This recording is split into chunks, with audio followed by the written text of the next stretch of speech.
terdeteksi yang kedua, terus operasi yang kedua, kemo yang kedua, mengalami rontok rambut yang sama, kuku yang hitam sama.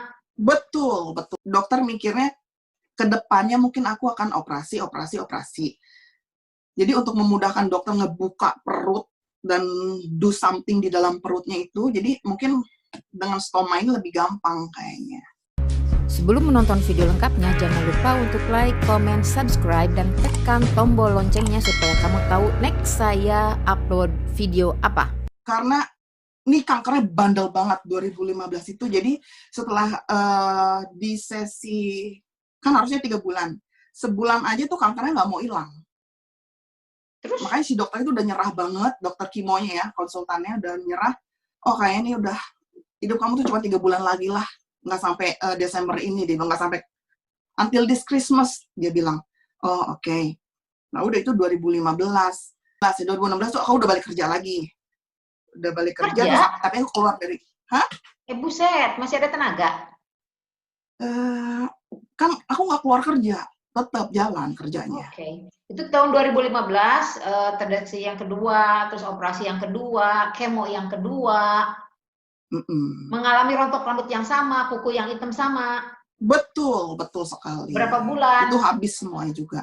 Berapa bulan? Itu dari bulan apa ya? September, Oktober, November, September sampai Oktober lah. Tapi sesudah itu kerja lagi? Kerja lagi itu Februari 2016. Oh, oke. Nah, sesudah itu sampai sekarang alhamdulillah sehat. Sampai 2017. Apalagi? Nah, 2017 itu si kankernya bandel banget deh. Jadi balik lagi kankernya. Dengan simptom yang sama, opi lemes lagi? Dengan simptom yang sama. Simptomnya seperti itu ya, pokoknya perut kembung lah, badan tuh rontok, sakit rasanya, lelus, pokoknya lemah letih lesu. Lelus itu adalah lemah saudara-saudara ya? Iya betul. Pokoknya lemah letih lesu itu harus jangan abaikan lah pokoknya. Iya, oke. Nah, habis itu di tahun 2017 periksa lagi. Nah, kan selalu periksa. Kebetulan ini dokter Badung lagi juga nih. Dia bilang, aduh aku udah angkat tangan nih, katanya si dokter kimo ya. Kayaknya udah nggak bisa di kimo nih, kalau bisa dioperasi aja gitu. Terus akhirnya dioperasi sama si dokter cewek nih. Kali ini dokternya ibu-ibu. Dia bilang, aduh kamu kayaknya harus pakai stoma bag. Apa tuh? Jadi tahun 2017 itulah aku pertama pakai stoma bag. Apa tuh? Dan dia bilang, kenapa? Stoma bag. Oh, yang ditempelin di perut? Iya. Kolostomi bag. Kolostomi. Jadi itu dipakai di tahun 2017? 2017 bulan September, soal Idul Adha, aku ingat banget 2017. Oke. Jadi sesudah dipasang itu, hal baiknya yang Opi rasakan jadi apa? Dari sejak dipasang 2017 itu, sebenarnya sih menderita ya, awalnya gitu ya. Kok kayaknya aku begini banget gitu kok. Tapi ya sudahlah, mau gimana lagi, mungkin ini yang terbaik, aku pikir gitu kan. Nah setelah dijalani ternyata emang enakan pakai bag gitu dibandingin biasa, karena nggak ada konstipasi lagi, jadi ya lancar-lancar aja gitu. Oke, jadi mungkin di Indonesia juga bisa dijadiin option lainnya kalau misalnya badan udah beberapa kali melakukan operasi dan udah nggak ada yang bisa diperbaiki di bagian tubuh di dalam gitu, mending pakai stomach bag gitu? Ya tergantung dokter kasih ini sih. Okay. Karena ini kan dokter mikirnya ke depannya mungkin aku akan operasi. Jadi untuk memudahkan dokter ngebuka perut dan do something di dalam perutnya itu, jadi mungkin dengan stoma ini lebih gampang kayaknya. Lebih gampang maksudnya gimana, Pi? Jadi dokter tuh nggak perlu nggak perlu naruh buat pembuangannya lagi deh. Oh, oke. Jadi saluran pembuangan kan banyak banget tuh setelah operasi. Jadi terus kalau misalnya stoma bag ini, kenapa? Pasang stoma bag tahun 2017, sekarang 2020, udah 3 tahun ya? Dan sudah berdamai aja, katanya. Udah berdamai dan udah mulai comfortable aja ya? Udah alhamdulillah, udah santai. Dan nikmatin aja. Dan tidak ada operasi lain lagi ya sesudah itu? Nah, operasi terakhir itu kemarin ini, Maret ini, tanggal 6 Maret. Jadi, ini bener-bener luar biasa nih. Si dokter yang kimo kan udah bener-bener angkat tangan, udah nggak bisa dia apa-apain, mau umur kamu paling ya 2 tahun lagi lah, katanya, apa 3 bulan lagi, whatever, dia bilang gitu. Terus cuman si dokter, ada satu dokter India, dia bilang, dia optimis lah, ya udah kalau misalnya kamu nggak dioperasi, ya mungkin hidup kamu ya nikmatin hidup aja tinggal berapa bulan gitu kan. Kalau kamu dioperasi, ini prediksi mereka ya, kemungkinan ya bisa sampai extend 2 sampai 3 tahun lagi hidup kamu bisa bertahan, dia bilang gitu.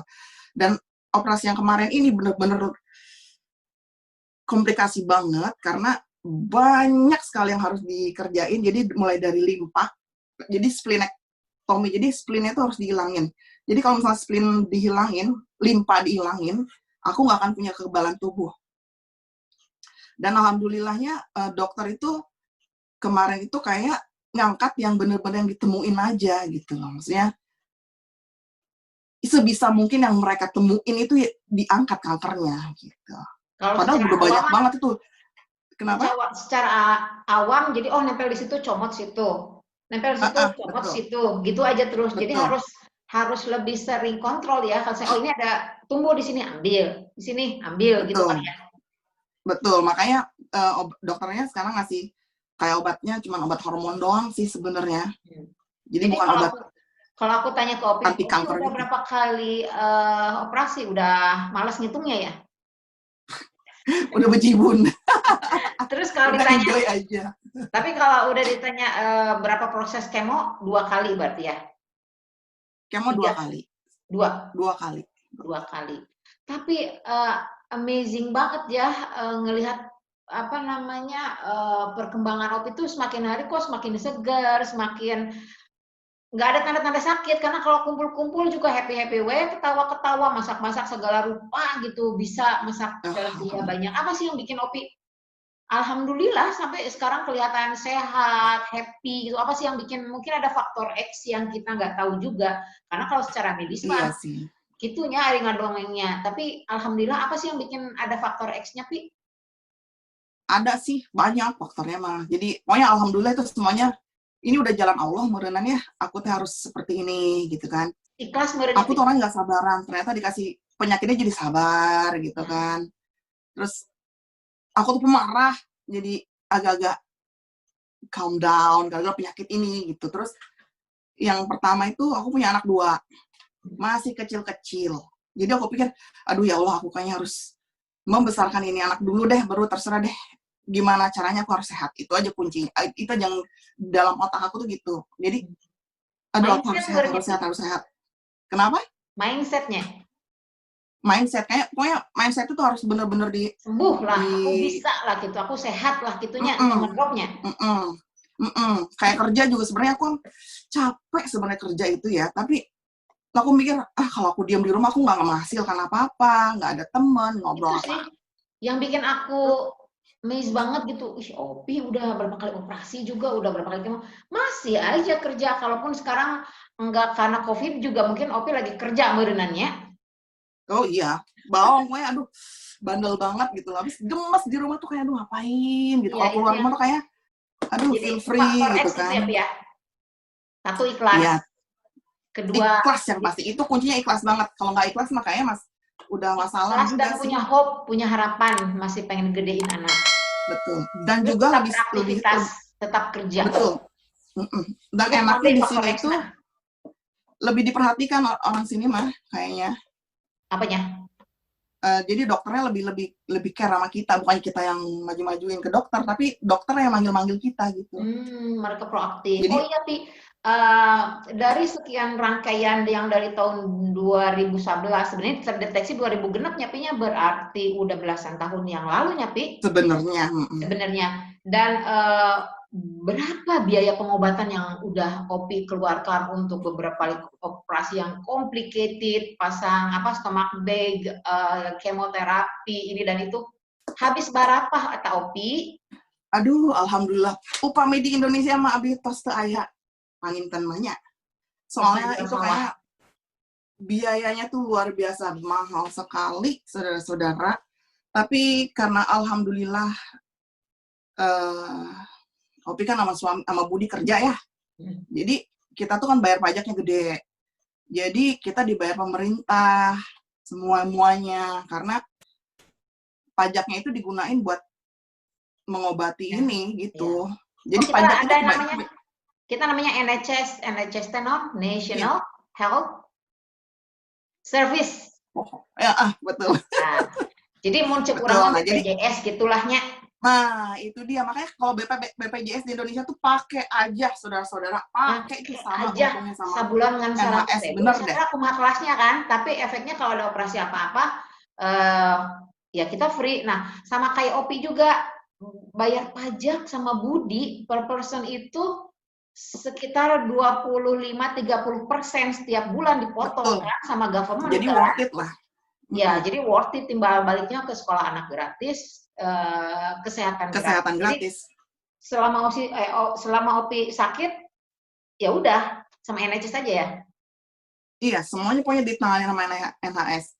Tapi jangan salah juga, di sini kan banyak yayasan kanker ya. Oh iya. Terus yayasan kanker itu kayak aku mau ngingetin ya, jadi Opi ini aktif di salah satu yayasan kanker. Secara berkala, Opi melakukan Opi bikin kegiatan yang namanya Coffee Morning. Terus kita ngumpul, kita ada event, dan Opi yang sakit, yang dulu dalam keadaan kondisi yang apapun itu, ayo ngegebrak kita untuk aktif dalam kegiatan Opi yang namanya Coffee Morning gitu. Jadi ada perform, ada tarian, nyanyian, dan lain sebagainya. Bazar. Ini nanti kamu bisa lihat di pojok kanan atas. Jadi nanti saya kasih link ya kegiatan-kegiatan Opi di sini dalam acara menggalang dana amal untuk Yayasan Cancer. Nah sekarang ada di My YouTube juga. Opi, support apa yang dibikin, support apa yang didapat, atau support apa yang Opi dapatkan dari Yayasan Kanker yang ada di Indonesia, di Inggris? Supportnya banyak banget ya. Jadi satu, biasanya kan orang kanker tuh kaget, shock, dan mentalnya kayak bisa stres dan gila, katakanlah kasarnya begitu.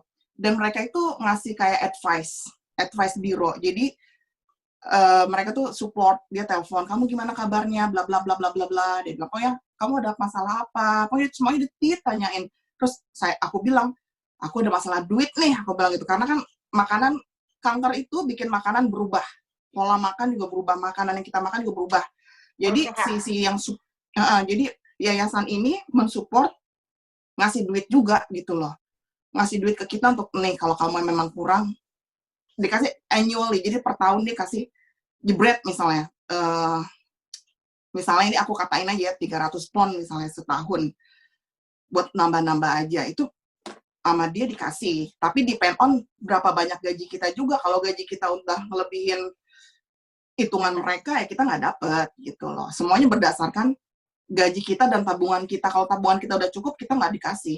Okay. Jadi sebetulnya nggak hanya karena support materi, tapi support moral juga. Semangat moral juga ya. Jadi kalau ada event, seneng banget ya misalnya, aku mau ngadain event ini, terus ya yayasan itu juga buka stand ya di acara kita kemarin tuh seru tuh. Iya, apalagi kalau misalnya kita bisa manggil advisor-nya, lebih seneng lagi. Ya, di video sebelumnya ada Dr. Malik juga menceritakan tentang, dia kan kerjanya di hospice ya, jadi aku baru tahu tuh ternyata hospital sama hospice itu beda. Nah, Malik juga belajar cara menghadapi atau berkomunikasi dengan orang-orang yang dengan penyakit lanjut. Jadi dokter-dokter sini tuh nggak hanya pendekatan secara medis, tapi kalau ada penyakit-penyakit itu ada pendekatan secara emosional gitu ya, Pi ya? Betul sekali. Nah, jadi kalau mau nonton yang obrolan saya dengan Dokter Malik, bisa lihat linknya di pojok kanan atas. Nah, oke deh, sekarang apalagi yang dibahas kayaknya udah cukup ya, Pi ya, karena kita udah terlalu lama, Opi mau istirahat juga. Terima kasih untuk sharingnya, tetap sehat selalu. Thank you atas waktunya, Rosi. Mungkin ada yang mau Opi sampaikan kepada cancer survivor di Indonesia ataupun di Inggris dan dimanapun, apa yang ingin Opi sampaikan? Ya, pokoknya semangat lah, kanker itu bukan the end of the world, itu aja. Terus kalau misalnya ada simptom-simptom awal, itu please langsung check up. Udah itu aja nih. Oke. Check up itu check up. Oke, pesan dari Opi, kalau ada sesuatu yang aneh dengan tubuh kita karena hanya kita yang tahu, please check up. Jangan ketinggalan. Jangan ketinggalan, begitu ada sesuatu yang aneh di tubuh, periksa, terus tetap semangat ya. Karena BPJS, ingat. BPJS dan Allah yang pemberi kesembuhan kalau kita ikhlas, malah Allah kasih kemudahan ya.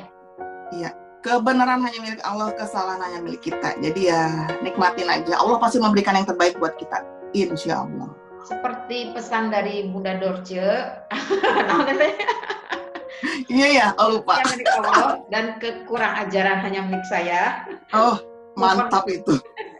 Mohon maaf lahir dan batin. Opi, terima kasih Opi ya udah share sama aku. Kapan-kapan minta kita ngobrol-ngobrol lagi. Mantap. Ada yang lupa, Opi punya channel YouTube. Silakan diintip-intip channel YouTube-nya Opi. Channel YouTube-nya apa namanya? Mami Opi's Recipe. Oke, di follow ya.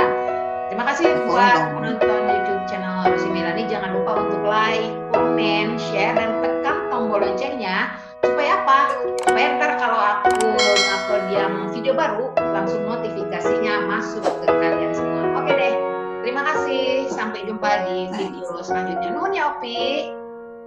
Sami-sami. Assalamualaikum warahmatullahi wabarakatuh. Waalaikumsalam. Tuh.